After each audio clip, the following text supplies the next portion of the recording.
周末的女武神战斗值分析篇。大家好，欢迎来到明明动漫。人类与神族之间的战争愈演愈烈，连续好几场对决下来都没能决定最终的结果。虽然吕布、凤仙、雷电、维欧卫门、亚当以及开膛手杰克都已经上场并完成了战斗，有了结果，但我们还是要分析一下造成最终结果的原因。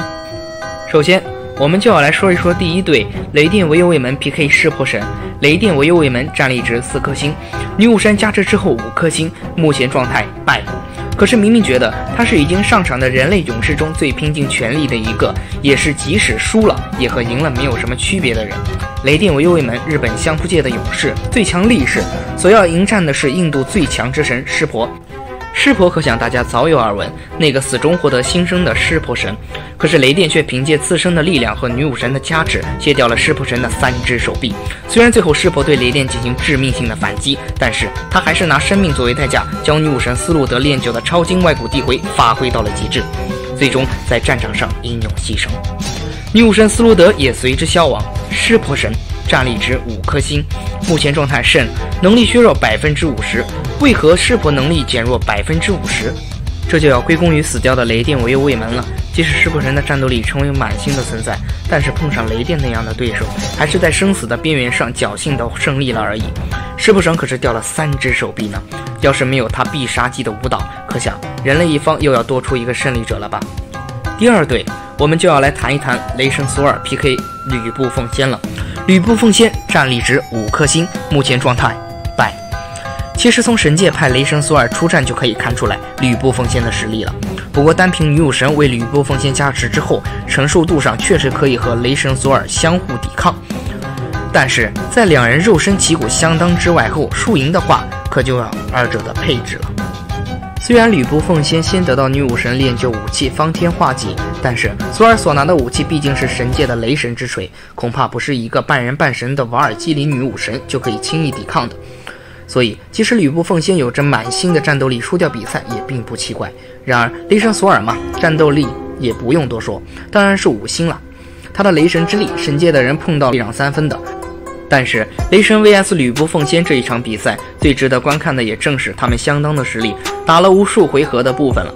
不过可能观众心里早就对这场比拼有了一定的预测，毕竟雷神索尔的锤子还是要比吕布凤仙能开天辟地的方天画戟要略胜一筹，这点就是兵器之争了。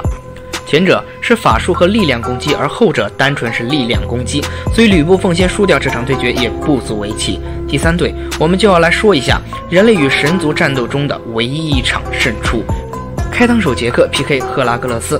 开膛手杰克战力值3颗星，女武神加持后战斗力4颗星。看到这样的数据，大家可能要疑惑了，为什么战力值如此之低的一个人会作为解释目前人参战中唯一一个胜出的人类呢？这位开膛手杰克来头可还真不小，当初仅凭一己之力就让整个伦敦陷入恐慌的人就是他了。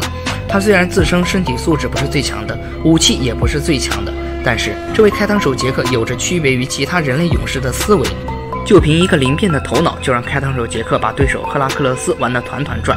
大家还记得开膛手杰克的那场战斗，精密到只能让格斗场上的观众看现场直播了。两人对决还没几分钟，开膛手杰克就一溜烟的跑掉了。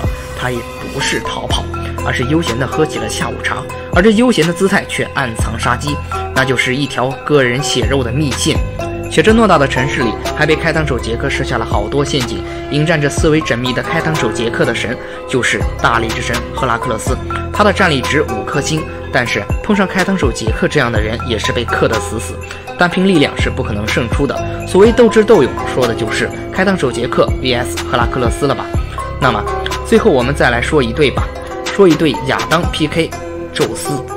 亚当作为人类始祖，名义上的战力值可以说是5星了，他也确实有那个能力，但是他的对手的战力值也是5颗星，这就造成了人类战力值5颗星和神族战力值5颗星的对比了。